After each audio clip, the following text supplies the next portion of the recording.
Hello. Yeah, I'm on. Mine is on.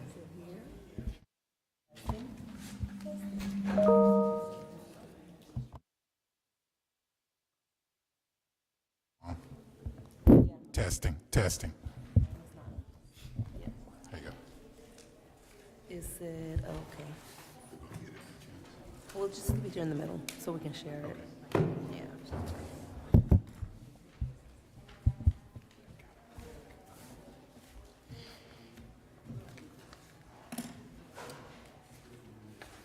Hold on, give me a second here.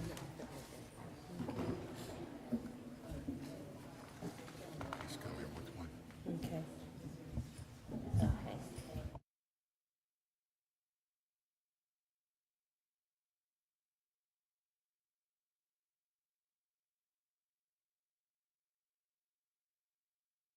Did I just touch something?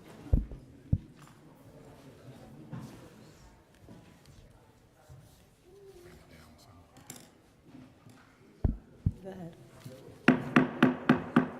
Good evening. This Trenton Board of Education is now open. Please stand for the Pledge of Allegiance. I pledge allegiance to the flag of the United States of America and to the republic for which it stands, one nation, under God, indivisible, with liberty and justice for all. Roll call. Yolanda Lopez. Present. Gerald Trueheart. Jean Bowie. Absent. Addie Daniels Lane. Present. Austin Edwards. Denise Johnson. Absent. Sasa Matanya. Here. Larry Trailer. Present. Jeannie Weeklam. Present. We have a quorum. The New Jersey Sunshine Law. The New Jersey Public Meetings Law was enacted to ensure the right to the public to have advance notice of and to attend the meetings of public bodies at which any business affecting their interests is discussed or acted on. On the rules of this act, the Trenton Board of Education has caused notice of this meeting by publicizing the date, time, and place, therefore posted on the webpage, the Times, and the Star Ledger. Formal action will take place at this meeting. Our mission statements. All students will graduate with a vision for their future, motivated to learn continually, and prepared to succeed in their choice of college or career. May I please have a motion to adopt the agenda? So moved. Second. Roll call. Yolanda Lopez. Yes. Gerald Trueheart. Jean Bowie. Absent. Addie Daniels Lane. Yes. Austin Edwards. Yes. Denise Johnson. Absent. Sasa Matanya. Yes. Larry Trailer. Yes. Jeannie Weeklam. Yes. Motion passed. At this time, we'll have the superintendent presenting our students and our HIP report. Superintendent? All right, thank you. Welcome everyone on this beautiful fall or winter evening. Right before the holidays, we want to wish you all a happy holiday season. Just have a few announcements and then we're going to get to our treat this evening. Just wanted to notice everyone that we are starting the attendance billboard campaign. It starts on January 6th. We're excited that we will be placing 3 to 5 billboards around the city. They'll be age appropriate, focusing on coming to school and encouraging parents to get their students to school and encouraging students to come to school every day on time. Todos los días en tiempo. We are currently soliciting volunteers, so for any brave people who want to send a video message to our young people about coming to school, board members included, you will have an opportunity potentially tonight, right as we go to exec session, to share your quick message with students about how important. You'll do it as a group, so don't get stage fright. And the messages will be posted on the district website, schools, websites, and social media all over the district. We're trying to send a message about how important it is to be at school on time every day. The next announcement is regarding the FAFSA, the free application for federal student aid, beginning with the class of, the 23, 24 11th graders. It was announced last year that they would need to complete the FAFSA application. For anyone in here who's ever had to complete that process, it's daunting, particularly if you have never seen it or not sure about that process. So we had our first session last week with high school students and families. Around 150 families came, and we're starting to educate everyone about that process as a student component and a parent component with a lot of documentation, and it is required for the public. We want everyone to know it's required that you complete the process for graduation. There are 3 ways that you can complete this. One is to complete and submit the FAFSA application. The other is to complete and submit the New Jersey Alternative Financial Aid application. So there's an alternative application. And the third way to complete this process is to complete and submit the waiver form. So we state those over and over and over so that families and students and our public's not spooked about this large process, that there are 3 things that you can do. We will have 2 more sessions. Mrs. Grant, the dates are January 6th and January 24th, again with high school students and families at Trenton Central High School. That includes Capital City High School students and families also, but that doesn't keep you from calling your counselor. For those seniors and families listening, you can call your counselor, schedule a time to come and speak with them. We will continue to do this as we assess January. We will likely have opportunities for this process in February, then again in March, then again in April, as many times as it takes us to get everyone through it with some comfort. So just wanted to talk about that. As I mentioned at the last board meeting, we will be launching our Citizens Academy. We will send out applications through a Google form in January if you're interested in participating in this on the Citizens Academy. This is a great opportunity to interact with the board and district leadership to learn more about how the organization operates. Some of the goals included in creation of this Citizens Academy is to create better engaged and informed stakeholders, create awareness and understanding of the board decision-making process, familiarizing the public with the roles, responsibilities, services, and/or operation of district officials to build positive community involvement and interaction, and to hopefully inspire future board members about what being on a board of education is. We're often it's said we don't respond at a board meeting. There's some rules around responding. There are processes that we follow that we want to educate our public about, and hopefully have people more informed about how the Board of Education and district decision-making process works. I'll be a part of that academy also. The topics covered are things like budgeting. How do we balance a budget every year and produce it to the public and get approval? Harassment, intimidation, and bullying policy, safety and security procedures, board governance, board operations, creating and revising policies, and there's an ETC. There's so many other things that we can do, and we'll create those components as we start to get our people in and have our first session. We are expecting early February, late January. So the goal is to get involved and get individuals ready in that process. We are also launching our Where Are They Now series. That's the best title we could come up with, but the district will highlight the accomplishments of Trenton graduates.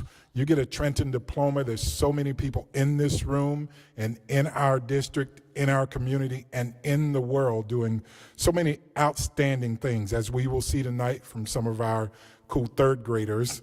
So we want to highlight some of those. Our district is moving to highlight 2 to 3 individuals every quarter.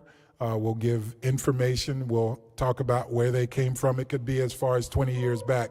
So we're asking you, if you know people, share it with us. And we're certainly willing to highlight their accomplishments and share it with the public. The other announcement is on June 16th.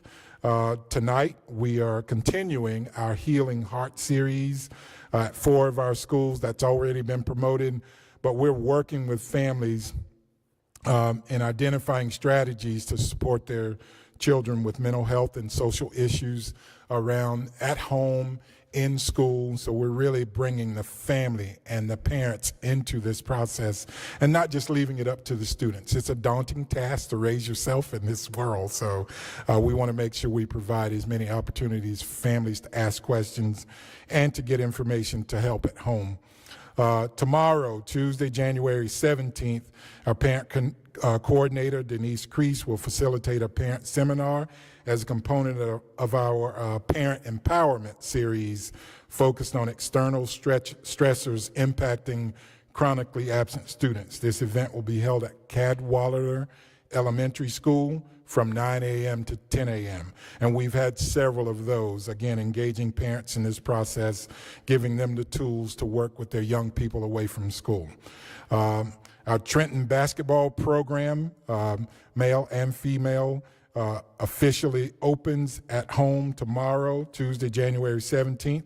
Our boys' home opener is tomorrow versus Notre Dame at 5:30. Come out and support the Tornadoes.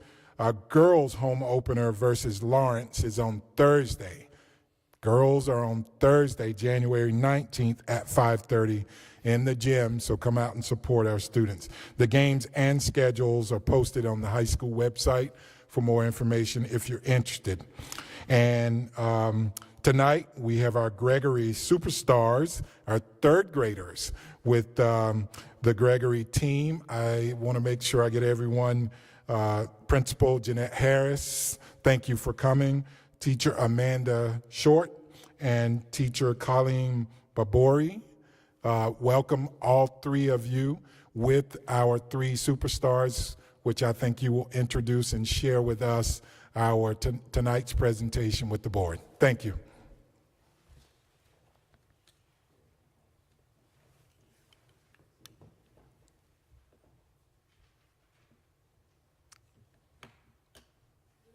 Press the button, Jeanette. There you go. Good evening, board members and guests. My name is Todd Brown, and I am a 3rd grade student at Gregory. We came here to share our newsletter with you. The purpose of a newsletter is to share information. We are using our newsletter to inform you about some of the things we are learning at Gregory School. Each grade level and class created a page of the newsletter.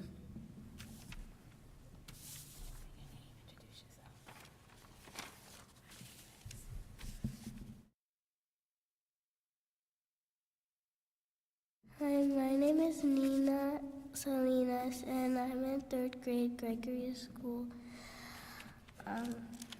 Usually a newsletter uses pictures and words to inform the audience. What makes the newsletter different is we use videos. Miss Sydney and Miss Claire came to our classrooms to teach us how to use clips to take video on our iPads.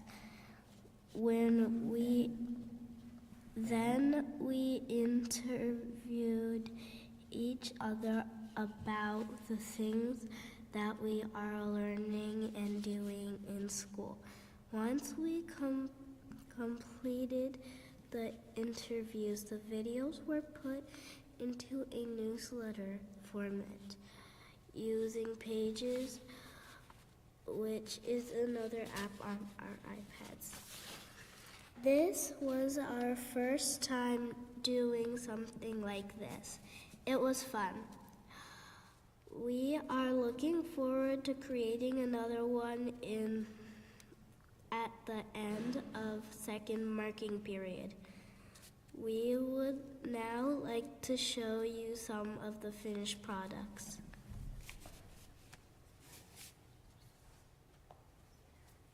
Today in science, we are learning about orangutans. They are going extinct because they're cutting their habitats to trees. They gotta stop cutting. The orangutans have to find another place to live. My favorite book is Stanley because he was being bad, so he had to go to the summer camp, but he got tricked, so he gets the army. I read Dogman and I liked it. I liked the stuff that's in the story, and it was about Dogman saving a city all the time. Because the last time they had the dog and the man were hit by a car, so then they replaced the dog with the man body, and then his name was Dog. It's Mercy. My name is Mercy Watkins, and she lived. Her neighbor stole my pig, so they were trying to get rid of her. And she likes to eat toast, buttered toast. This year I learned multiplication. This year I learned repeated subtraction. This year I learned division and multiplication. I learned division because it's like multiplication.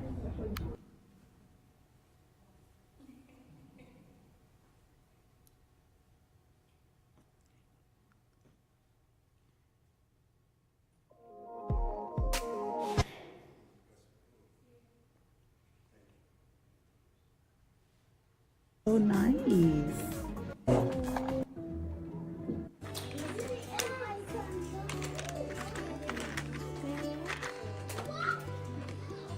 Good job.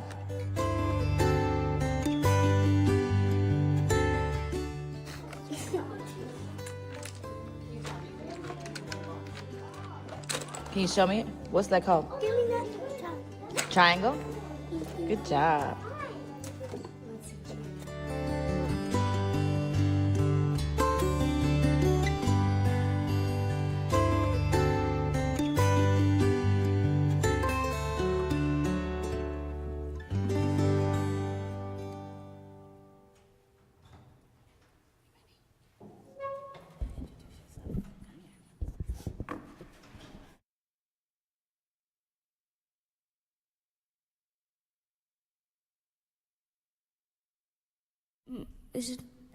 Good evening. My name is Nassim Bryant, and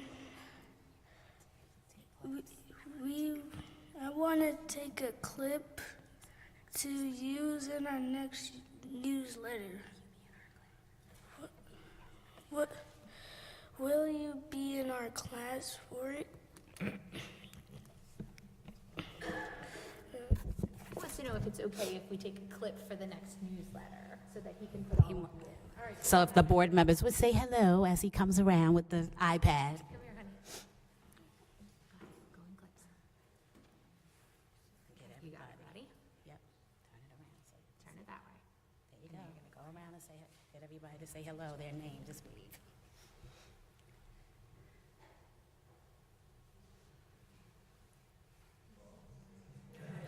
You guys can just. You can speak, yes, please.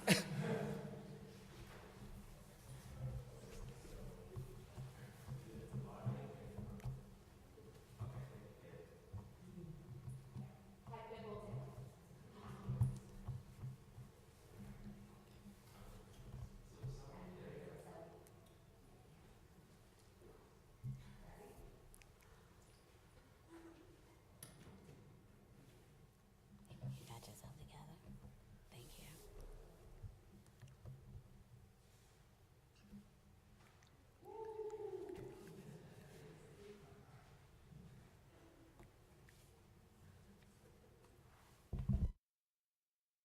Newsletter.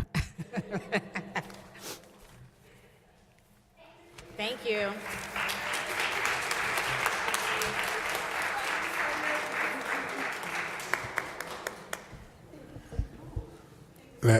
Let's give our students another round of applause.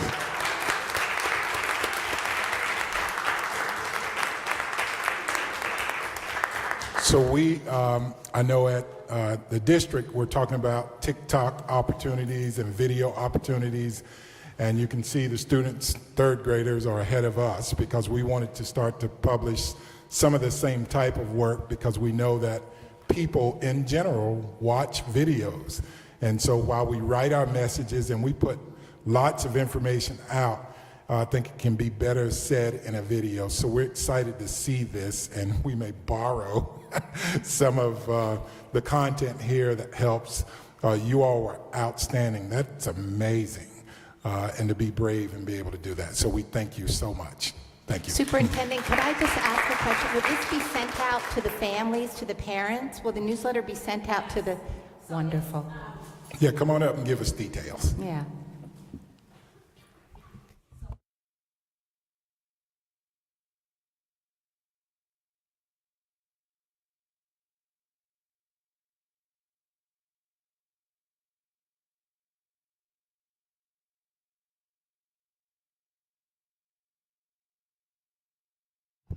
There we go.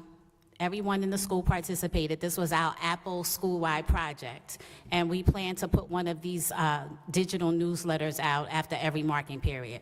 So the kids will get to showcase what they're doing. They tell the story of the learning that's happening in the classroom, and like Mr. Earl said, we're at a point in time where everyone watches video. So all the parents will have this. Thank you. I just want to say I was really impressed with the kids' reading skills for their grade level. That was really quite well done. Thank you. That's a testament to the teachers at Gregory School. They work very hard.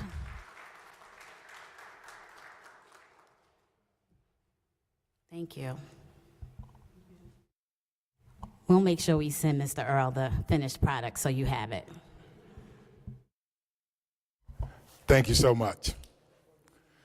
So we're going to move forward with our next presentation. We have our annual School Safety Data System Report. It's the mid-year report on information regarding violence and vandalism. So we present this every year, and then we'll do it again in June. It's always interesting to see where we compare from year to year, but I was talking with Mr. Stokes earlier today about doing a 4-year comparison, go back 4 years, because we see a rise in some of our data this year, but would we see that from 4 years ago, or would we still see a steady decline? So, and we're gathering lots of data around the why we see an uptick, and we know in some of the neighborhoods how these things are connected. We don't see the large events, but we see smaller, multiple, over and over. And we're working with principals. What I was really most impressed about, and I'll let them get to the presentation, was in each of my conversations with our principals, they had a good sense of why this is happening and asked themselves and their staffs a lot of questions.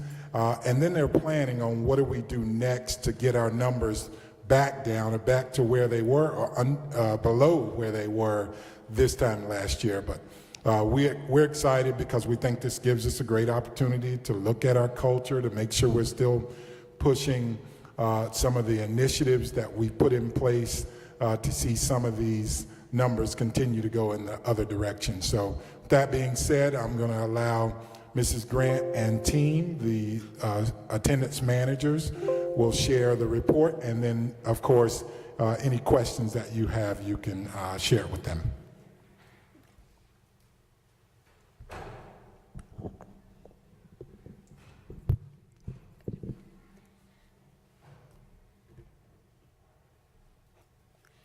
Good morning, board members. My name is Zelda Neptune. I'm the manager of school support for the elementary school level. So we're going to be talking about 3 different topics today. We're going to talk about the HIP investigations that we have. We're going to be also talking about the 24-25 first reporting period, school safety data system submissions that involves violence and vandalism and other suspensions. And we're also going to be talking about the 24-25 year-to-date suspension data. So before I dive into the slide, I would like to note that every allegation is that is reported is required to be put on the HIP form 338. The numbers that we are reporting represent the allegations that did turn into investigations. So as you can see that in the year of 23-24, we had 6 investigations. And out of those 6 investigations, only 1 was founded. And so far, for the school year of 24-25, we'd had 7 investigations, and out of those 7 investigations, only 2 was founded.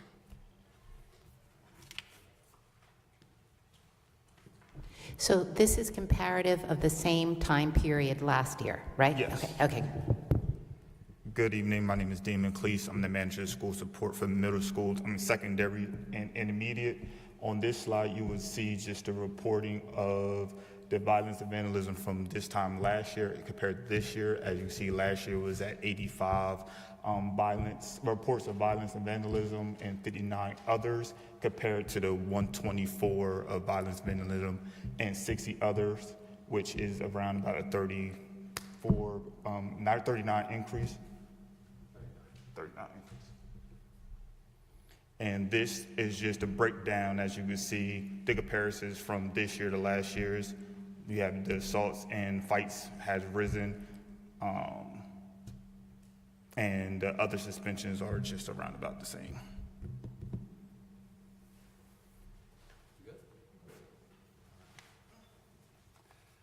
Good evening.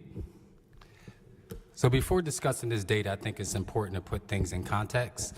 I did have a conversation earlier with Mr. Earl, and while it's not included on this on this screen because I didn't have an opportunity to update it, I did want to give you the 23-24 or 22-23 numbers at least for this slide, so it kind of adds context to where we're going, and it allows us to see the type of progress that we're making. So in 22-23, the first reporting period, we've had 156 reported incidents of violence and vandalism, which outpaces where we are today. The suspensions of others, there were 63. So we see that there's still a decline from 2 years ago from where we are. The biggest number, though, is the number of suspensions that we had. This time, 2 years ago, we had 461 suspensions between the months of September and, December, right? So we can see that we are making progress. So the spikes that we see, again, it's about putting it all in context, right? And see that the work that we're doing around restorative practices, social emotional learning, that stuff is working. However, there is a need for us to do more, right? And to take that next step, particularly as it relates to restorative practices. Because in the conversations with the building administrators, what's happening is it's working, they're committed to it, they're doing it, and while the students are there in their presence, they're making progress.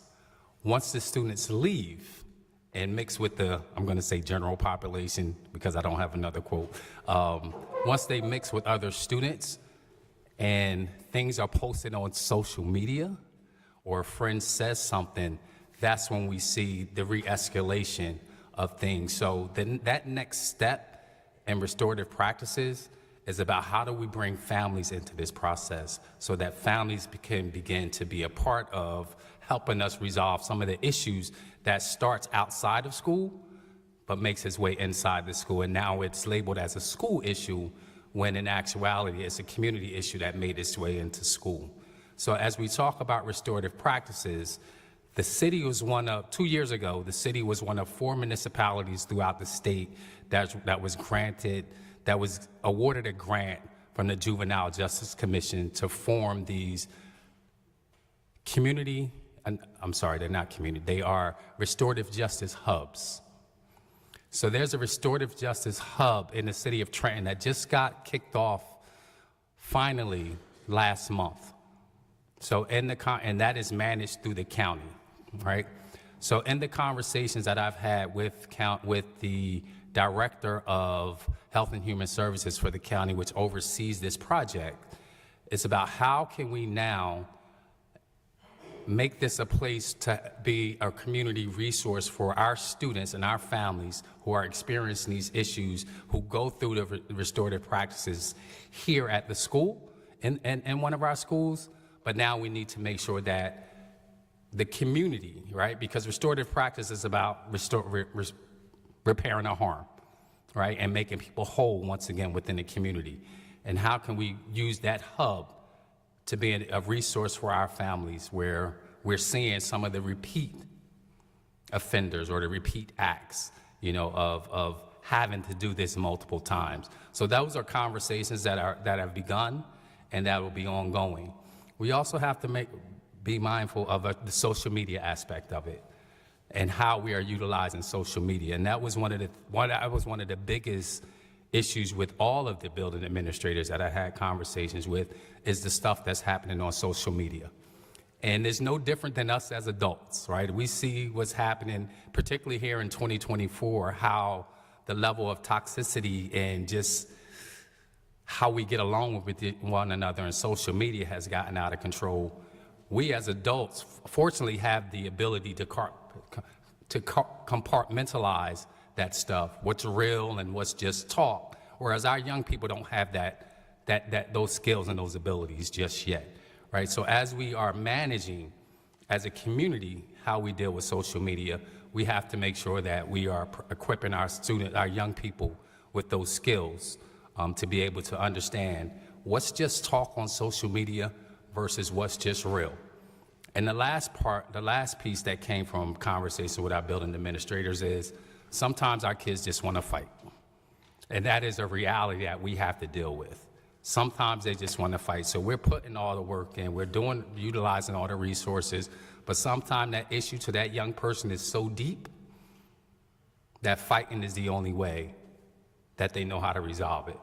So conflict resolution skills, continuing the investment that we've made in restorative practices and managing social media. Those are the things that our schools, our building administrators are identifying as areas that we need to continue to improve upon.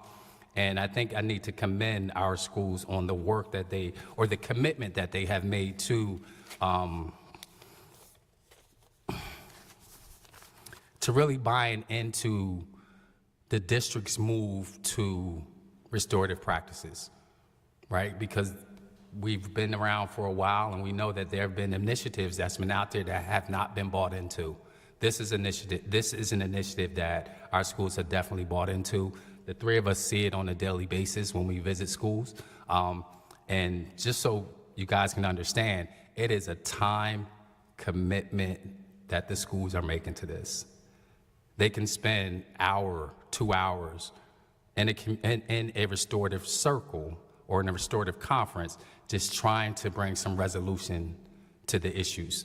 And it's also important to note that just because we've moved towards restorative practices does not mean that we're not going to have suspensions, right? We want to reduce the suspensions as much as we can, but sometimes a suspension is definitely warranted. So I just wanted to make sure that I stated that publicly, that our schools are definitely bought into it. There are issues that we still need to resolve, that we still need to work with, and we're committed to continuing and doing that work and bringing in outside partners to be able to help us in the areas in which we are struggling at, or which we don't necessarily have the resources or the capacity to be able to address at this particular point. And I think Mrs. Grant has a couple slides on this as well. Are we able to ask questions before, just 2 brief questions. What type of things are under other suspensions? So those are things that fall out of the realm of violence and vandalism. So if we go back a slide, right? So all of those, so the other suspensions are those behaviors. Those can be at the high school level, cutting class, leaving the school building, possession of a vape, right? Just because I have a vape does not mean that it's a drug and alcohol possession or usage, right? So if I have a vape, it's another suspension. One of the things that I have issues with is the quote-unquote disrespect, right? So a student may talk to an administrator in a particular way or talk to a teacher in a different way, and at that particular point in time, it's not really, restorative conferences is not really it. A student may get a suspension for that. It falls under So that. those are the things that fall underneath other suspensions. Thank you. And then my other question is the restorative hub that you spoke about. Is that focused only on the city of Trenton, or is it a county-wide grant? So the JJC, Juvenile Justice Commission, awarded the municipality of Trenton Okay. This particular grant, along with 3 other municipalities throughout the state of New Jersey. So it's not countywide at this point. It's only, those dollars are only to be used for City of Trenton residents. So, but it is being led by the city, and we're a partner in that? No, it's or- not being led by the city, it's Oh. being led by the county. So the funding came through the county, which contracted with an agency, with a vendor, Got to it. be able to provide, to run the hub. Okay, so can you So share? I'm sure that there's communication with the city, right? Because they wouldn't have created this Right. without having some conversation about what the need is. Right. But right now, we need to figure out how do we now get the district involved in that? Because I don't believe that there was Yeah, much it's conversation essential. with the district. And that's one of the things that the Director of Health and Human Services has spoke about is really how can they get into the district, right? So and we, it's a we have referral basis. we have an MOU on the board agenda tonight Okay. for Yes, that and then- very, yeah. Okay. So Who is can you share who the vendor is that they chose, that you will be working with? I know the initials. is it Creative Change? Creative Change, Yes. that is Okay. it. Yeah, I I just know it wanted was to- CC, Yeah. right? Creative Change. Okay. Yeah. Great, thank you. No problem.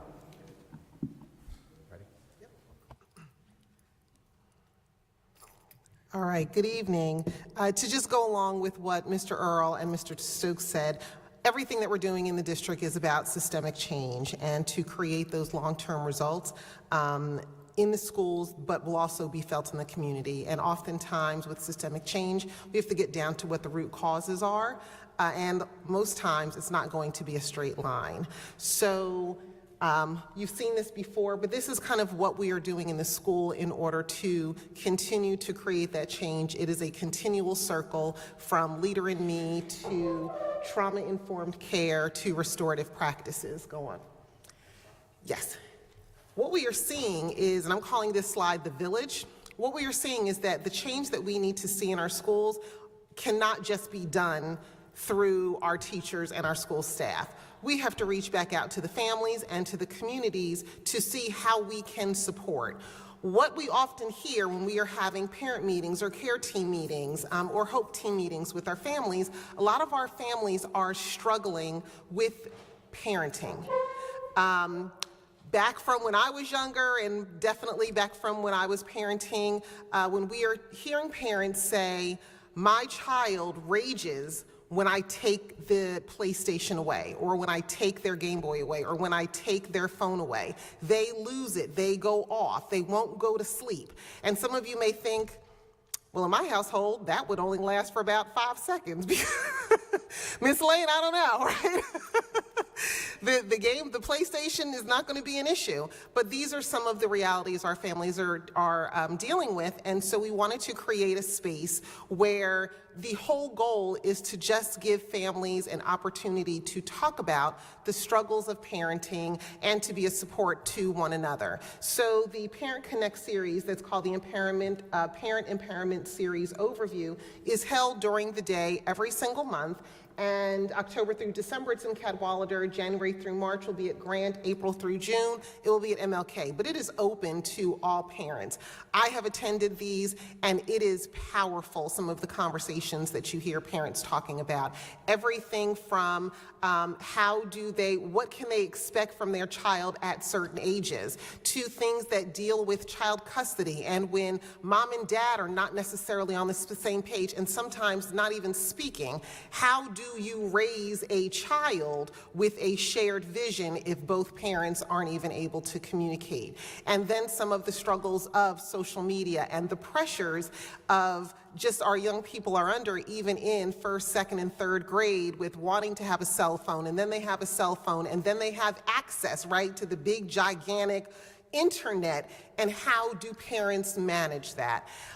So that series is incredibly powerful and is providing our parents with an outlet. And then in order to make sure that we are providing our parents with the same education and knowledge and words that our teachers and our staff have gone through with trauma-informed care, we have the Healing Heart series, which is building your child's emotional backpack. Again, these are series that are held at multiple schools every single month to talk about what do you do when you see that your child is under stress? How do you manage the stress of your child? How do you manage the stress of being a parent, right? And what's up with your child's behavior? And again, that varies based on their age. And, how do we support our parents in understanding some of those behaviors are developmental, with young people wanting to push back and to secure their own independence? And how do you assist them and also protect them in the same way? So we have these series that are going on multiple times at multiple schools, at multiple different times in the evening and in the morning, in order to support our parents in this work. Again, systemic change is not going to be a straight line, and we are continuing to peel back the onion and figure out what are some of the root causes, so that when we work together as a community, we'll see the changes not only in our school but also in our community. All right? Thank you. Just one question. This is phenomenal, but I'm just curious, do we have good attendance? Are parents coming? We do. At our Parent Connect, the Parent Empowerment Series, we have it in a small group, so there's probably 25 to 30 families that attend, and we could be there for about 3 or 4 hours. Because when sometimes families come with a lot of heaviness on their heart that they just need to express. And I think that is the perfect size for what we have going on, because it really is to provide resources and to have conversations, and we want it to be in an intimate environment. For our Healing Heart series, it really has fluctuated. We have schools that are specific to just doing the program for a bilingual program, and then we have schools that, which means all of the information that's provided is done in Spanish, because again, we wanted to give families the opportunity to have the full program and not us do split, half in English, half in Spanish, because again, our goal is to provide a venue for parents to start to talk about how they can work collaboratively with their children. So we've had upwards of, Dr. Conway, of the number of participants, the high number of participants. Yeah, like about 60. And we, again, have about 2 to 3 sites at each date. Thank you. Yes. So it's available for all parents, right? All parents, any school, you can go to any of those programs. Okay, and then I guess the next question is related to that. How are we communicating this particular program? Because I think it's invaluable, right, to parents on a regular basis. I am glad you asked.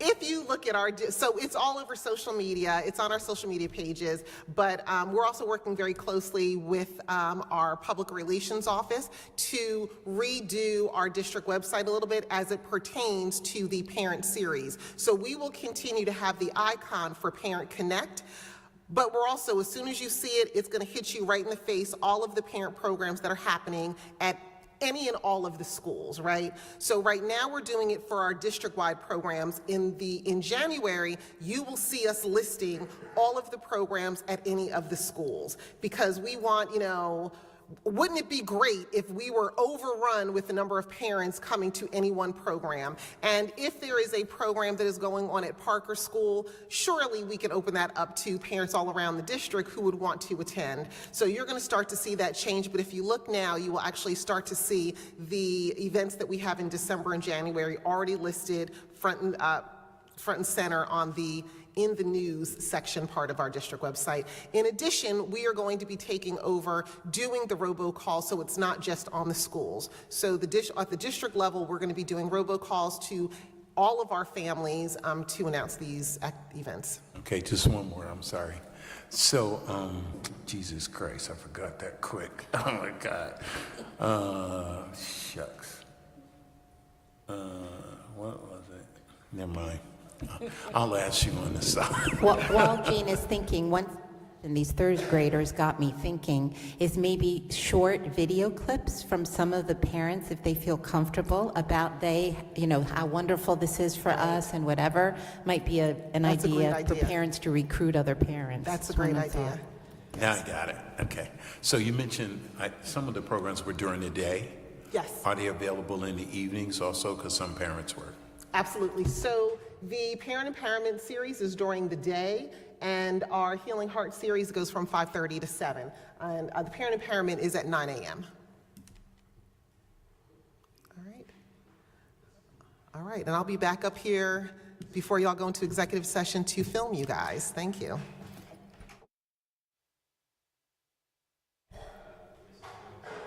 Mr. Stokes? I can answer too.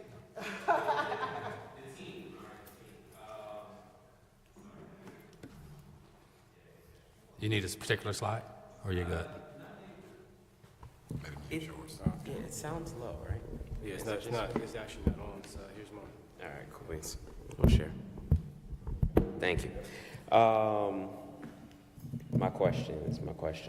All right, so they're mostly focused on two, separate thoughts, right?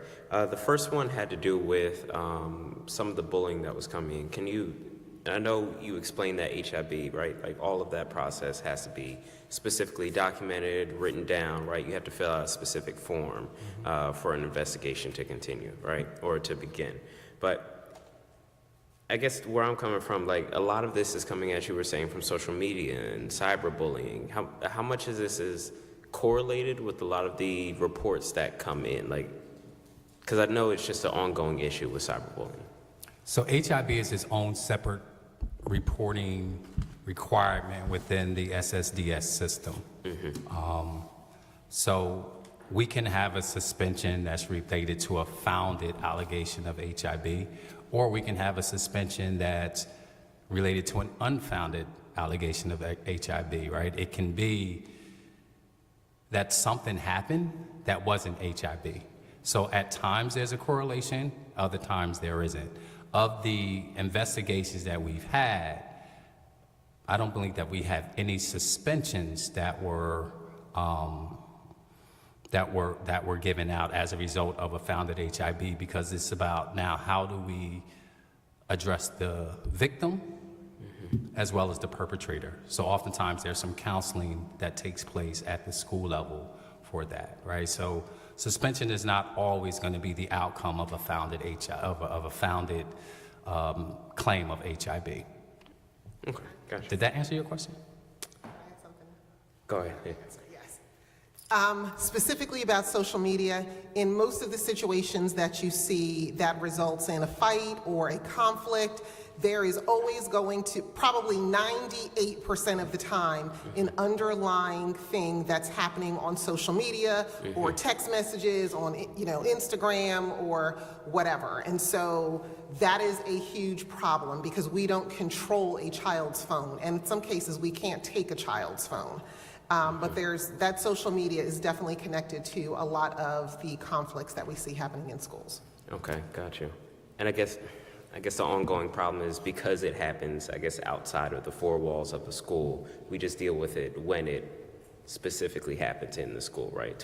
Mostly to a certain extent, right? So we deal with it when it comes to our attention, right? Sometimes the schools get advanced information about something that's taken place that started on social media, And the culture and climate specialists at the schools that have them are jumping on that stuff immediately to try to resolve the issue. And oftentimes they're able to resolve it in that moment. But now we got the peanut gallery, right, that wants to come in and chime in and make their comments about it. And I've sat in many of the restorative conferences that they've had with students, and the parting words for each of them is always, what happens in here stays in here. If people ask you about it, please don't respond, right? Even if they reach out to you on social media. Now, as adults, we can handle that oftentimes, but sometimes with our children, our young people, they're unable to manage that whole process. And if I get enough people sending me stuff that someone said or someone allegedly said, I'm going to react at some point. Gotcha. Yeah, thank you. Thank you for both for those answers. And since we're on the topic with these restorative justice hubs, amazing idea, amazing concept. I know a lot of community partners are involved in it. It's been a conversation that's been happening for a while. So, you know, really excited for that being placed. I think it's on Front Street, if I'm not mistaken, right? Yeah. So please just keep us updated. I don't know, the super mentioned that we have an MOU with them to work with it. So please keep us updated with the results of that, right? I know that's something that, you know, we all would love to hear.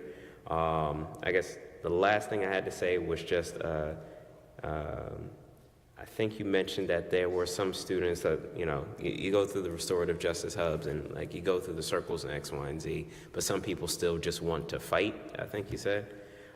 Speaking of community partnerships, do we have any partnerships with organizations that do boxing or anything like that? I know, like, you know, what was it, Guns Down, Gloves Up? They have like an annual thing. There's a few other boxing gyms out here that work with a lot of kids. You know, is that something that we're pursuing as well? Because, you know, it's a good, listen, I do have tomorrow morning, 5 a.m., all right? I'm getting out all my angry, all right, on the bag. So, you know, is that something that we're looking at? All right, so we've definitely actually started that already. Okay, nice. At Capital City. Mike Hilton, who's part of one of the street teams, also a championship boxer, he came in, I brought him into Capital City in October, and there are about 4 students now who are involved in his gym. Good. Sometimes cost is a factor, right? So there are a few that, not to put my business out there, that I'm covering personally to participate in this, but sometimes cost is a factor, and Mike has been really trying to work with that. So that is an option that we've started, and we're looking to see if there are more students who would benefit from participating in that. Absolutely amazing. Thank you for those updates. I would like to hear the opinion of the team, and certainly you as well, Superintendent. This is probably a very unpopular view, but given all the issues you talk about with our students and social media, I don't know that we have a policy about cell phones in schools. And obviously, especially the older kids, I assume on their lunch break or whatever, they can just check their phones. And so I'm just curious if there's been discussion, and I'd love to hear from the team about their thoughts of somehow restricting that, at least during the school hours, that might, you know, I'm just curious what people think. So there's lots of research out there, and many districts now banning cell phone use throughout the district. I think that we're going to have to engage this entire community around some structure that supports the mental health of young people. I've seen some in-between measures where you have parking lots and classrooms where when the students walk in, based on what the teacher decides to do, you can park your phone. That's called if you think about it, if you're on it all the time, and we can meet you halfway, put your phone here for half the class, or maybe the whole class, depending on what's happening, because right now they have powerful devices with the one-to-one initiative. So what we know is that I won't be able to stand here or sit here as superintendent and say, we're banning cell phones. So we need a coordinated community effort around the dangers of the cell phone, what we see in some of this data, and how the cell phone connects to the places that create some of this. And so we have that conversation going on, and the team knows that I'm eyeing the 25-26 school year for something to move us in that direction. I don't know about banning. I would love to see if we can teach and create spaces where our students use them responsibly. But who knows? I mean, we might just decide, because we have to make that next move in academic achievement and everything that we do. And is that the thing that pushes us there so students can pay attention in the rooms? And so anybody who argues against that, no, I mean, we're just saying, so what about children who can't focus? And as Ms. Grant talked about a few minutes ago, parents talking about their students raging when they take the games, the cell phones, and things like that. So our responsibility will be to find a way to disrupt and interrupt that. So that's the goal going forward. And they haven't been in that conversation yet, but for 25-26, I would engage like the association leaders, teachers, board members, myself, parents, and a big group to really talk about what's the next move for us in Trenton. So that's the goal. You know, Superintendent, if any other schools in Mercer County have done anything about this? Not that I know of. I'm in multiple meetings around spaces, and maybe some people here know of others. I don't know anyone who's gone with a total ban, but they're dealing with the same issues we're dealing with. And I just thought there seems to be ways that we can meet students and families halfway, so that we know in the age of communication, maybe there is a need to be connected. However, there are more districts, if you watch news reports, that are banning. Every week I see one more. And so the research is telling us our students are struggling in that process. And so if we can't fix it, we may pursue that also. So how exciting, Trenton will be another first in the county. So. Yeah, we do that. We do the same thing in the surrounding district. I'm an administrator in Lawrence. So in Lawrence, this year we started no cell phones in instructional space, in instructional times. And it's a heavy lift, but this is the first year we're doing it. So we'll let you know how we do. And I'm sure you speak to Robin a lot, so we'll keep you informed. But it is happening in another district. Yeah. Good.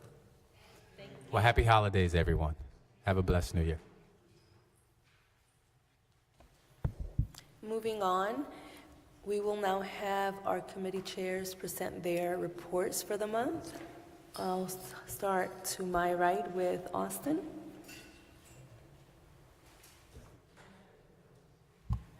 I think the mic is working now. Listen, I used to tear computers apart as a kid, so I got some actual usable skills, not the lawyer part. Anyway, with the HR committee, we have it's a fairly similar report to the ones that you've seen in the past. As always, we have a plethora of opportunities for people to come into the district. I know, weekly we're trying to get out the information both on social media and other platforms of different opportunities that are available. I think this past week we had 19 opportunities for people to come into the district. So we're constantly hiring people, allowing people into the district to be a part of this great work. Other than that, we have a few, normal stuff, retirements that are coming in, different stipends and the like for people that are pursuing different educational opportunities or coming to be assisting us in the work with the district. So pretty normal HR report from like we have from month to month.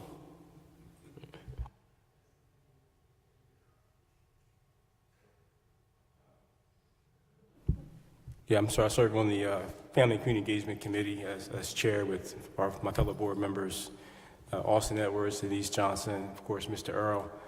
Many of the conversations in our committee meeting this month were presented in this meeting. Hope presented a lot of things around, the Healing Heart series as well as the Empowerment series, and the Department of Family and Community Engagement with Denise Crease as a coordinator there. spending a lot of time communicating with parents, and the heavy lift has always been, in my decade on the board, is getting the parents to actually participate and come out. So to have 40 plus or 30 plus parents, 10 here, 10 there, come out to different series is a win for us as a district, because we're meeting the parents where they are, whether it be during the day, whether it be in the evening time. We try to balance out, as I understand it, the different times that we actually have the various series around the parent, whether it be Parent Connect, whether it be Healing Hearts, whether it be the Empowerment series. So many of the conversations that we had in our committee meeting centered around the work that Hope just presented and her team just presented through Terrence Stokes and the attendance officers presented tonight. One of the things that we also had a conversation about with the superintendent is around his quarterly updates to the board, but also reflective of that work to the community. We like to encourage everyone to invite people out. Our next one for our quarterly update will be in February with our superintendent going over our 5-year strategic plan. It's a lot of data, so it's not, it's not like a movie or a video that people are more interested in, but it's great information to find out where we are in the district, where our trajectory is, the things we're working on, our successes, our challenges that we're facing. So our next one is in February, and then we'll have 2 more after that. We'll have 4 a year this year, and so I want to encourage you to invite people to come to hear our superintendent and his team present on the implementation of our 5-year strategic plan. And in fact, we're up to renew our 5-year strategic plan going into our 2025 session.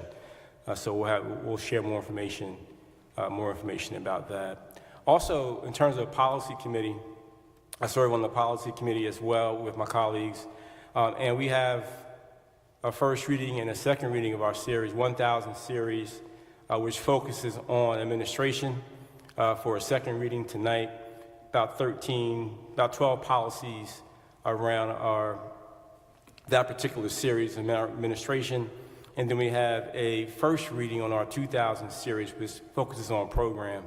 And there's about 13 policies in this particular set for our first reading for this month. So there's a lot of reading, board members, and over the next couple of months throughout the rest of this year, we're going to go series by series through the policies, updating our policies. So 1,000, 2,000, 3,000, 4,000. We'll present those policies in that order according to that number.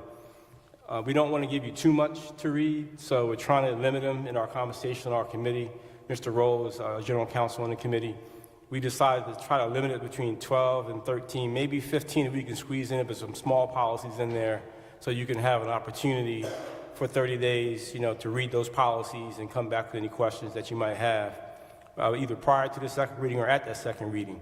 So there's not substantial changes to those policies. You can pass those policies at the second reading if you have some small or minor changes to those policies. So we're moving right ahead with our policy work, and we'll continue that work throughout the year. Thank you.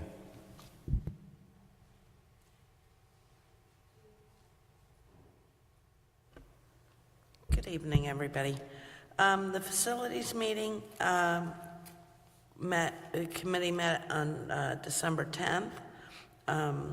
Myself and Larry Traylor were in attendance for the board, as well as Superintendent, Ms. Howard, and Mr. Mosley. The current issue going on right now is the old Junior 1 building. The project is currently on hold still because the waste management company has placed the contractor's account on hold to determine and review whether the demolition materials and the contaminants are properly being identified and labeled. There does seem to be some hazardous stuff being dumped. But once that's resolved, the project will start up again. Capital maintenance projects going on. Harrison, they've issued the purchase orders for the HVAC projects. We have district-wide electrical upgrades going on at Harrison, Franklin, and Cadwalader. We're working together with PSE&G to get this done. They're adding an elevator to Harrison School to make that school ADA compliant. And that project is beginning, and what's going to happen is they will build the elevator shaft actually on the outside of the building, and it'll connect to the building, so that way everybody will have access to it. Currently at the Ziegler building, which is the warehouse building, the business office has received the contractor bids, and the low bidder was missing the required documentation in their bid package, resulting in them being disqualified. The second lowest bidder is being awarded the contract, and the project kickoff meetings are scheduled for early in January 2025. The project's duration for the complete is the summer of 2025. The YMCA purchase, the district is reaching out to schedule meetings with the current owner because the conditions are worsening due to vagrants and people living in the abandoned building. So we want to get that a little more secure. And that's pretty much it for this month. That's it. Okay, so good evening. The curriculum committee met on Tuesday, December the 10th, and at that time we reviewed board agenda items and a few updates from the special education department. So in terms of that, we noted that the agenda items were not as lengthy as they have been in the past because there was a quick turnaround. There are a number of amendments that are there because the language needed to be aligned or the gap code needed to be revised. We also talked a little bit about new programming being offered in terms of ESL classes for parents or guardians at Grant School, and then there will be additional opportunities for district-wide offerings for staff members, so that again, the program would be offered again to staff members as well as parents and guardians, one from school-based and the other from the district. Also on the agenda were a number of multicultural offerings.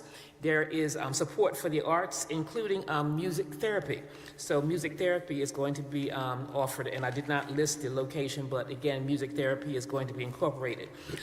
There's also items relative to early reading and intervention programming, and also mentoring opportunities. There are items that are relative to support for inclusive educational practices, and of course, a variety of student trips were listed. And again, the students are being exposed to the theater, various colleges, the zoo, as well as City Hall functioning. So students are being exposed to things outside of the classroom. In terms of special needs, we talked about the existence of a couple of special education vacancies. We talked about attendance initiatives to reward students who have good attendance, and also we talked about behavior analysts that are working very closely with staff, and also again, there was one other thing that we talked about, and that was professional development that was aimed at pre-K inclusion and self-contained teachers regarding behavioral support strategies. So that was the agenda for the curriculum committee for this month. And so this is a report for the Operations and Finance Committee. We reviewed transfers, the Secretary's report, Treasurer's report. It was a short month, only $15,179,000 were paid. And I guess a couple of things stood out for me during this meeting is one, I'm kind of excited about the Entrepreneur Startup Workshop for teens. So often our children go to school and they go to school to get a job. Well, the really nice thing about this is it'll drive students not only to get a job, but potentially be a job maker, right? And so I'm really excited to see the outcomes of that. And then so glad that we've extended or amended the agreement between the Trenton Housing Authority and the school district. It was outlined that there's some things that got in the way, and so we've extended that for another year because we're in real support of that. And I'm excited. I'm waiting around to get a number of students that are participating in what we call share time. So they go to our schools during the day, and then Mercer County Technical Schools half-day, because the trades is a huge opportunity when you think back to that entrepreneur thing, for folks to get the skills necessary to build a business, but also create jobs for others. So I'm still very, very excited about that opportunity for our children. I didn't see in this particular month, probably because it was only a couple of weeks ago, a list of donations, but for those people who have donated, and it'll show up in the next month, thank you very much for your support for our children. Thank you. At this time, we will address concerns presented at our last board meeting, November 25th. We had one of our parents, Sandra Marin, come in to discuss her child's one-to-one placement. She was seeking assistance and proper placement for her child because she did not have that placement. In response, she was told that the one-to-one placement resigned from the grant school assignment, and that created a lapse in service. Kelly Services was in the process of recruiting and onboarding individuals for that position. The Special Education Department, principal, and Kelly Services worked together to resolve the vacancy in a short amount of time, as they were able to reassign another paraeducator as a result of a student move. Excuse me, another of our parents, Amanda Eli, one of our teachers, had questions about dyslexia. She wanted to know who was in charge of screening dyslexia students. She was told that classroom teachers begin the process of screening for dyslexia by gathering data. The teacher will be supported by the principal, content supervisor, and/or special supervisor when appropriate. She wanted to know what is the universal screener in K-3 schools. The answer to that is DRA, Foundations, and Linkit. Her other question was, why are students not being screened by the first semester of second grade? All students are screened multiple times per year. Next question was, can the district provide more training for teachers? The district embeds annual dyslexia training through GCN and will continue to support teachers if additional training is needed. She wanted to know if there were any dyslexic kids downtown. If so, where could they be located, and could she be trained to use the kit? At present, there are no kits to screen students for dyslexia. Her last question was, how long should it be appropriate to get an email response from a supervisor? The district works to respond to requests in a reasonable time, hopefully between 24 through 48 hours. District administrators reached out to the staff member to schedule the meeting for further discussion and support. We also had Michael Jones requesting support, dyslexia support for his child. In response, the assistant superintendent communicated with parent regarding his concerns prior to the public speaking section during the November Board of Education meeting. A follow-up email was sent to the teacher, and data on students have been gathered and is in the process of being analyzed. Further classroom visitations and meetings to discuss student support will continue, and support will be provided to staff where appropriate. Parent was also informed that there will be a follow-up communication after data has been analyzed, discussed, and a solution has been reached. We had Reverend Jose Rodriguez from the Rodriguez Foundation share information about FAFSA laws, and in response, we were told that beginning with the 2023-2024 11th grade class and for 2 school years thereafter, students and their guardians will be required to complete and submit either the free application for federal student aid, which is the FAFSA, or the New Jersey Alternative Financial Aid application as guided by the Higher Education Student Assistance Authority in order to receive their high school diploma. There are 3 ways for students to meet this graduation requirement. 1, to complete and submit the FAFSA, 2, to complete and submit the New Jersey Alternative Financial Aid application, and 3, complete and submit the waiver form. Moving on now to public participation. I just want to say that the Trenton Public School District welcomes the attendance and comments from all members of the public at its meetings. This public comment period is your time to be heard on any school or school district issue that a member of the public may feel is of concern to the residents of the school district. Each person who signed up to comment will have 5 minutes. You will be notified when your 5 minutes are up. You cannot yield your time to another person. When it is your turn to speak, please address all of your comments to the board president. Please conduct yourself in a respectful and courteous manner. For anyone whose comments or actions either harass, intimidate, or threaten the safety of any person, we will provide you with a warning or immediately end your comment time. Also, if you curse, use vulgar language, or make personal attacks, we will provide you with a warning or end your comment time. Comments that adhere to these guidelines will not be interrupted. If you have any questions, please ask your questions during your 5-minute comment period. After the public comment period is closed, the board superintendent or designee will address your questions to the extent provided by the law. We also ask that members of the public not interrupt the speaker during their public comment time. And please excuse the way my voice sounds right now. Okay. Is Paul Bethea here then? Okay. First parent up, Paul Bethea.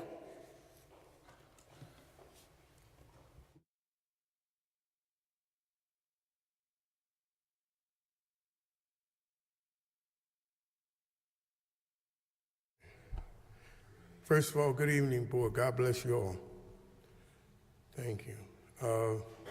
I stand before y'all tonight. I'm very concerned about the school board. The schools. First of all, Monument School. My grandson go there, and I went to pick him up, and I didn't even know it's locked down like Fort Knox. So I tried to go to the principal office. They said I couldn't go. I ain't never been to no school. I just couldn't go to the principal office, and I know y'all got metal detectors. If you clear a medical detector, you should be able to go right to the principal office and meet the principal for any kind of concern that I have for my grandson. And by the way, while I was standing there, it was a lady came out and said that, "Oh, I'm glad I met you," because he was very disrespectful. But come to find out, that wasn't true. She talked about something that happened a year ago, so that wasn't true. So it just went on, and I kept waiting. I asked the guard, let me go to the office. He said, no, you have to do this and have to do that. I said, so what's in that school, gold? I ain't never seen nothing. What's in the school, gold? And he said, no, I just can't let you in. But then he lets a cop in, and I said, well, how you gonna let him in? And he got a weapon on him. How you trust him? I ain't got no weapon on me. I ain't never seen a public building that's shut down like that, and you can't go in and meet the principal or meet who you need to meet, to address your concerns. So that's why I'm standing before y'all tonight. Why is that the only school? I go to the school up there in Cal Waters with Miss Bethea. They let you in, you go in to the thing, you sign in, and you go right to the principal office. I go to Junior 3 that should be named Mama Mika's school. I don't know why it's named Junior 3 anymore. It should be named Mama Mika's because As I was coming, I'm gonna switch it, I'm gonna go back. When I was coming up, she fed us when we was hungry, she raised us. She did the things that these young ladies are doing today. I go there, you sign in, boom, you go right upstairs. But when I go to Monument School, you can't go in. You know, that's a real concern because I hear people standing up here tonight is addressing the issue about these children that's on social media. You know, how they accessing their phone and everything, you know. But these kids outthinking us. You know, they got their own web line, they got their own thing, how they do things. When we beat one way, they're gonna get you another way. But anyway, I need y'all to address that issue because I got custody of my grandkids. And if they get out of line, I address it right there. I don't go to bed and if he disrespect anybody and let it be unturned. I'm a very concerned grandfather. I'm not gonna raise them up to disrespect no elders. I don't care who you are, black, white, green, and purple. If we got a problem in school, we gonna address it in school, and whatever they said, I'm gonna evaluate the situation, and then we'll go from there. You have 30 seconds. Huh? You have 30 seconds left. Thank you. Mr. Copeland, I want to say something to you. Thank you for telling me.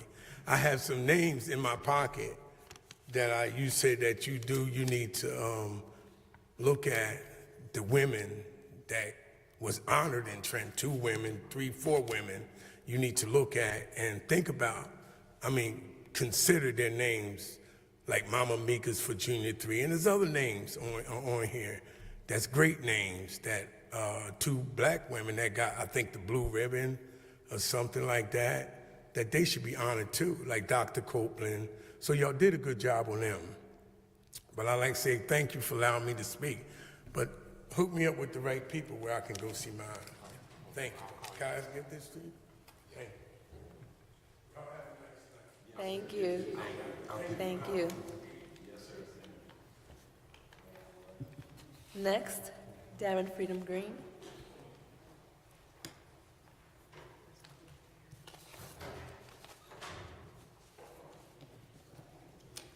Good evening, Superintendent Earl, Board President, Board members, Darren Freedom Green. My first point is to remind the Board that our winter sports season starts. We're back at it tomorrow at the high school, Brother Gene. Babies are back at it. Basketball. But I received a few texts from some of the other babies who said and reminded me that along with the football field and basketball court, we also have a state-of-the-art pool that I haven't seen. So I apologize to them, and I want us to make sure we support all of our babies doing the great work that they're doing. I think sports becomes a conduit or a space where we can engage. Many of our families are struggling with poverty and working 2 and 3 jobs, and they're unable to support or attend the games. And when we approach, whether it be community advocates or leadership or board members, we become the family members that they need to see in the stands, and it also becomes a great opportunity to engage in dialogue.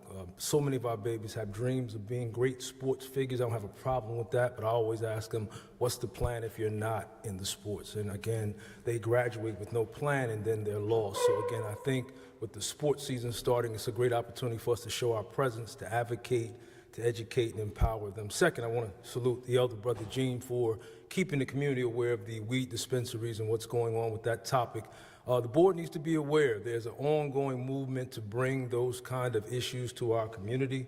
Anybody who thinks it's a joke, just remember some months back, maybe a year ago or so, right at Southern and Brunswick, right across from MLK. It was a barbershop, but before that, it is a barbershop now, but before that, it was a weed dispensary. And again, they are very comfortable bringing that kind of stuff into black and brown communities because we're asleep. And I want to again thank the elder for making us aware of the planning board. I think their goal and objective is because he put the spotlight on them to wait a few months till nobody's paying attention and to bring it right back to the table. So as board members, community members, we need to show up at those meetings and make sure they know that's unacceptable on our watch. They don't do it in affluent communities, Austin. You know that. You speak about it within NAACP. But they're comfortable doing it because many of us are asleep at the wheel or just not attending those meetings, and we need to do that.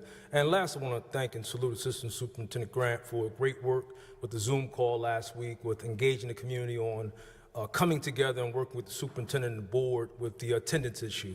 It's going to be a great movement, but I just want us to understand that the issue really isn't us now moving to deal with just attendance, but really the issues that cause the lack of attendance, right?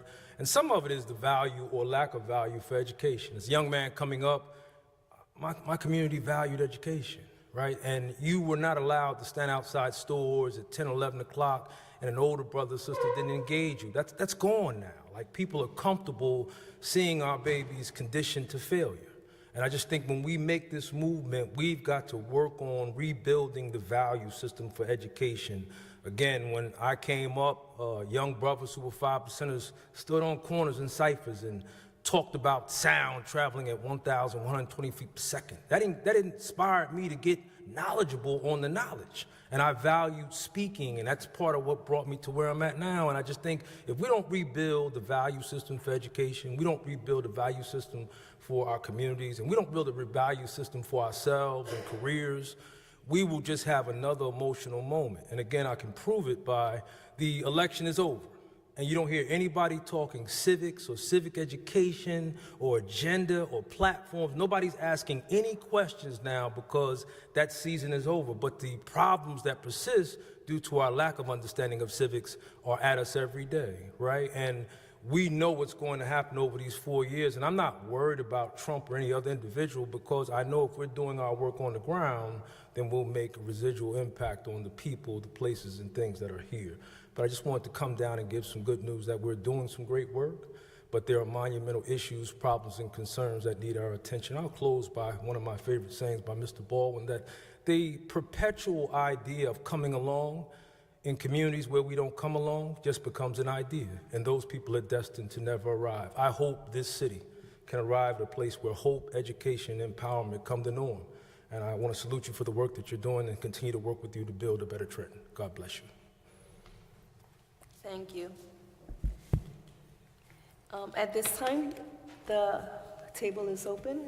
If any of the members have any comments, Jeannie?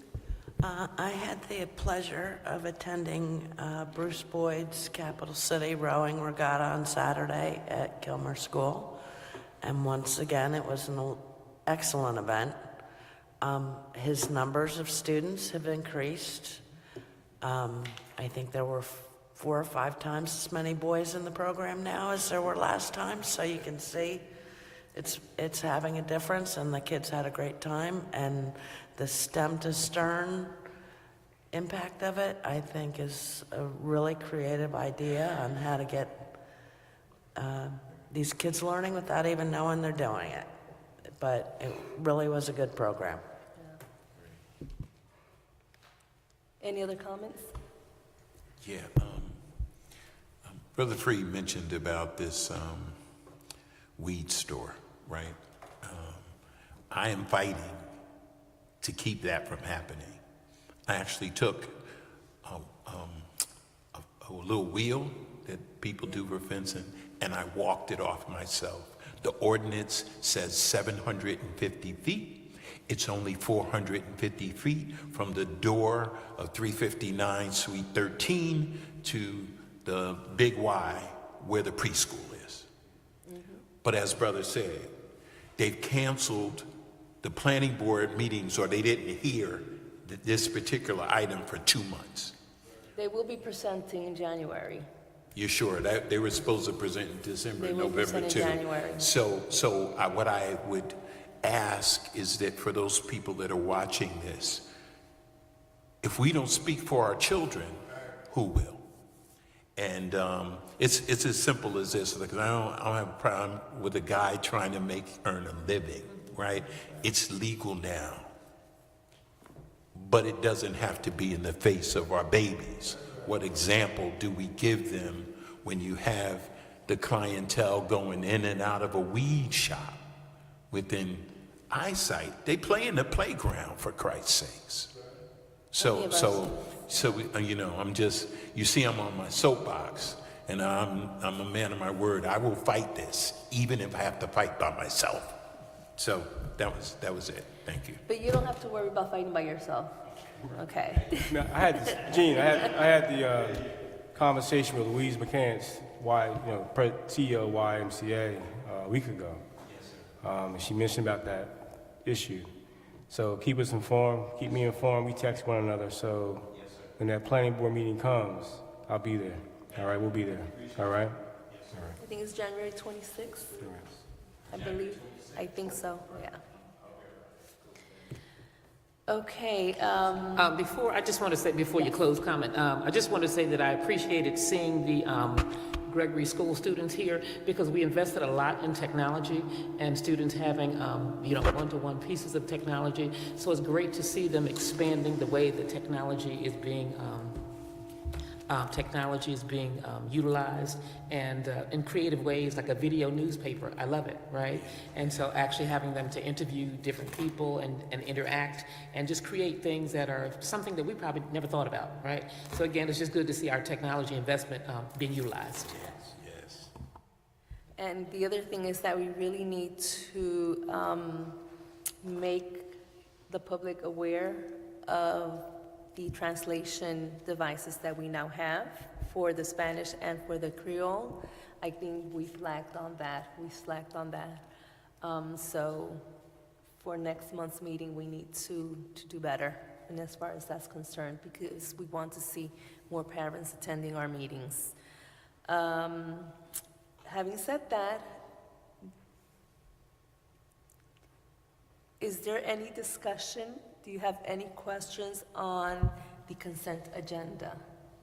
Yes, I do.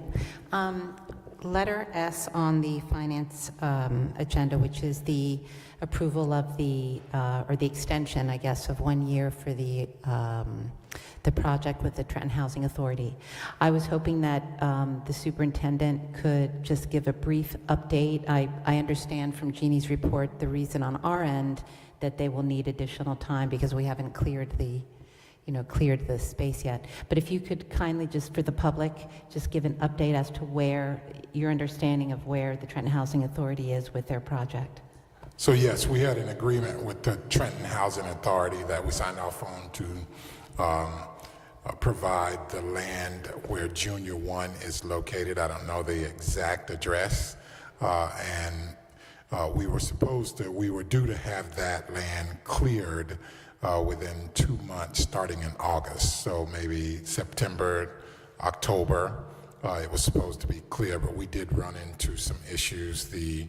One of the vendors who was removing or doing the demolition part ran into some issues, and then of course we're on hold because we have to determine where some of the dirt and I guess the things that come out, the contaminants, will go. And we have to wait until someone else decides what takes place in that process, as Jeannie mentioned in her report. So we wanted to extend the agreement for another year, or at least until we get clear. It's our goal as soon as we start back up. I mean, if you go there's only one portion. That's the portion close to Southern Street. Yes, it's still up, and so they have to clear that part. The rest of it's pretty much down, and there's a piece in the back, and then we'll, I guess level out the land and then talk with THA about turning it over. There's also the issue of the grant award. There was an expected grant award of $50 million. They came in short of that, but we've been in conversation about our agreement for land swap. And so THA has committed, at least verbally, and we're going to get more information, that is still a possibility in their plans. They will keep their side of the agreement, as we will. And so right now we're getting through. We need to get it demolished, get it cleared, get it leveled, and I think we'll have more information about that process. But we extended the agreement because we weren't done on our end, and there were questions regarding that. It was due to expire at the end of this month. So we needed to put more time on the clock to let us do our part to honor our end of the agreement. And then we'll continue to have the discussion about the land swap and the location, and probably still in that area. I think there's spaces identified in my preliminary conversations, and I'll bring that to the board when we confirm. The original agreement is exactly the same. Nothing has been amended other than the year extension. Other than extending. Okay. Yes. And then, but on their end, they still have a significant amount of money that they need to raise. Yes. And in my conversations, they are working to secure everything that they need to secure to do what they needed to do, because this was, as much as it was about Junior 1, it was redeveloping that area. And so they're still committed to that. And we want to stay as committed as we have been with them through this process. And I'll keep the board informed if we need to pivot, or I'll bring information. I know that I don't make decisions on my own, so I'll certainly bring it forward if anything changes in that process. The reason I brought it up is that you know better than anyone how many kids we have in our district. Yes. And we're going to need a new school. Yes. So that's why we hope we don't perpetuate this for much longer. Yeah.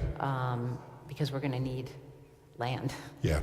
I think we're moving. I mean, each opportunity we get to identify space in this city, we need clear land for the public. We need clear land for the SDA, School Development Authority, to consider building a school. There's no guarantee, but when they get funding, if we have space, they can put us on a priority list, just like they're doing with the space over near the Dunn site. So we hope to, and then to try to get ahead of what we know are aging buildings, and that may come offline at any point in time. And I think our team's done a good job of keeping the buildings up and running, but we have to be prepared every day as if we might have to pivot.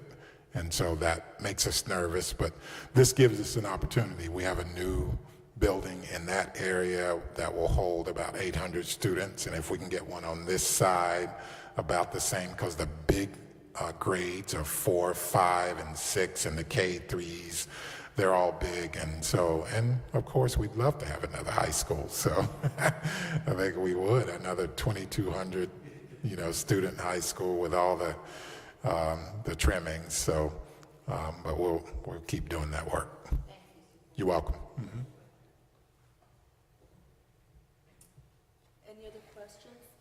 Any other questions or comments on the consent agenda?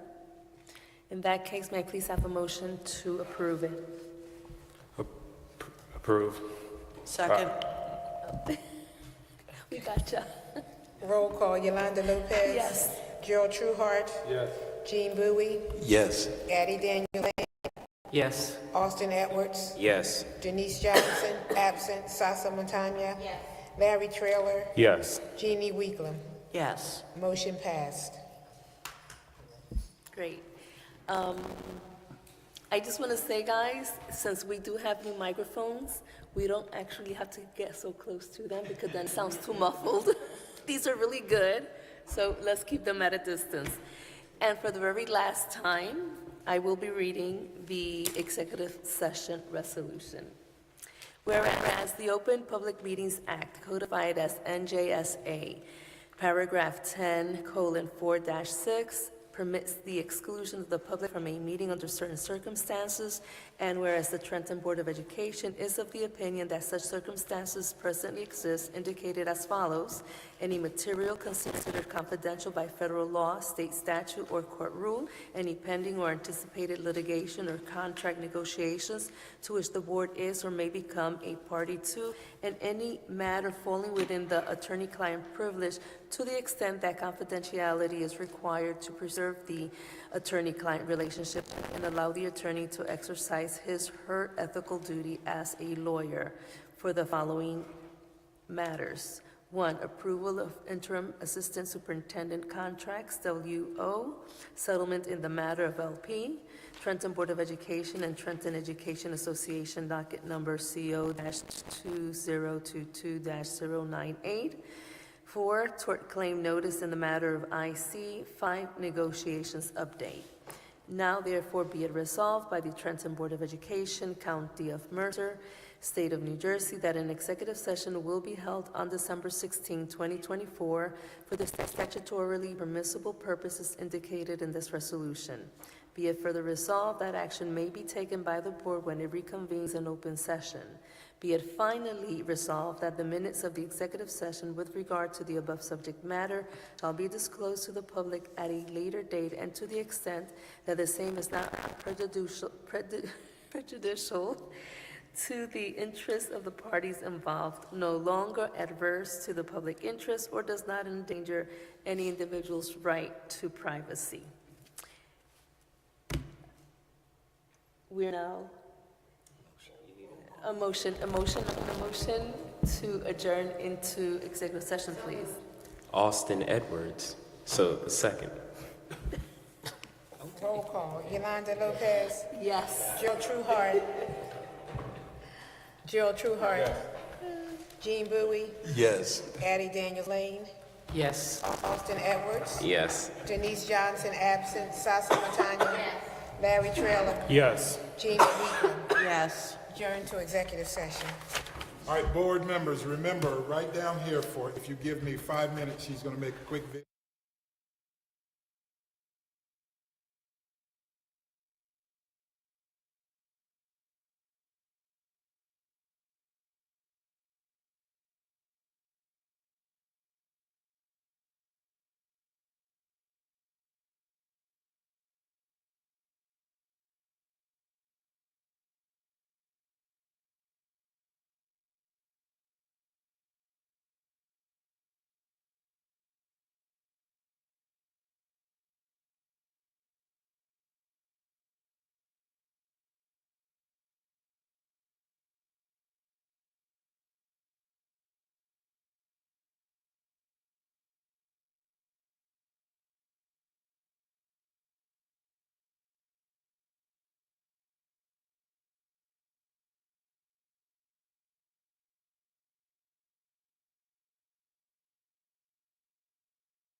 Does this work? Yeah.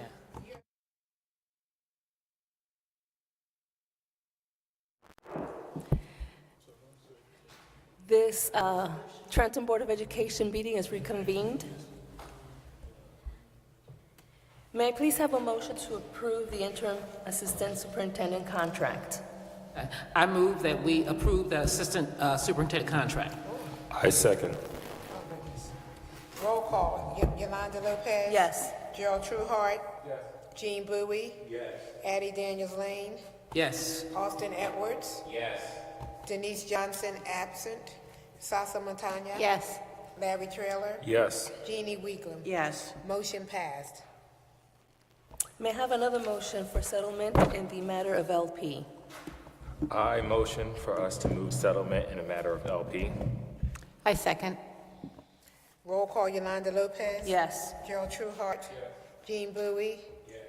Addie Daniels-Lane. Yes. Austin Edwards. Yes. Denise Johnson, absent. Sasa Montagna. Yes. Larry Trailer. Yes. Jeannie Weigland. Yes. Motion passed. May we have a motion for the Trenton Board of Education and Trenton Education Association docket number CO 2022-098?